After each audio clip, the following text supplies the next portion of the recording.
Assalomu alaykum, hurmatli kuzatuvchilar. Agar olma daraxtinglarda ushbu holatni ko'rsanglar, ushbu video aynan sizlar uchun. Videoni saqlab qo'yishni unutmang. Olma daraxtlarida asosiy hozirgi paytda zarar keltiruvchi zararkunanda bu aynan o'rgamchakkana hisoblanadi. O'rgamchakkana olma daraxtida barglarida zarar beradi.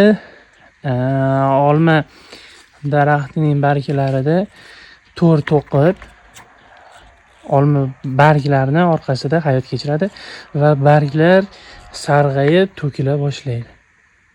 Hosili esa juda ham pasayib ketadi.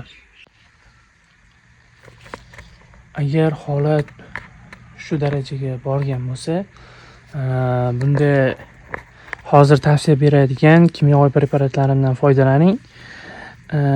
O'rgamchakkanaga qarshi Akarasit shu kanallarga qarshi kimyoviy preparatlar ishlatiladi. Buning uchun abimektin asosidagi bir qancha preparatlarni aytib o'taman.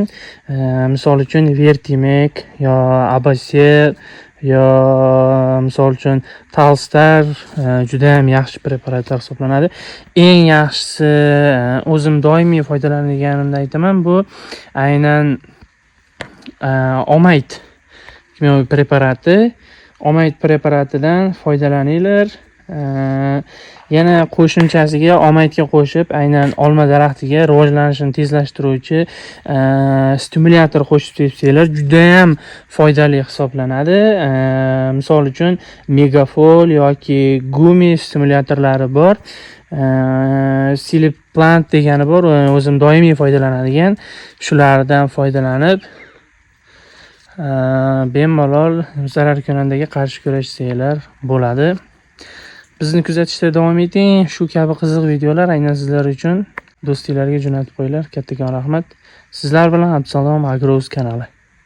Bitta poddershka qilib, like bosib, tarqatib tashing.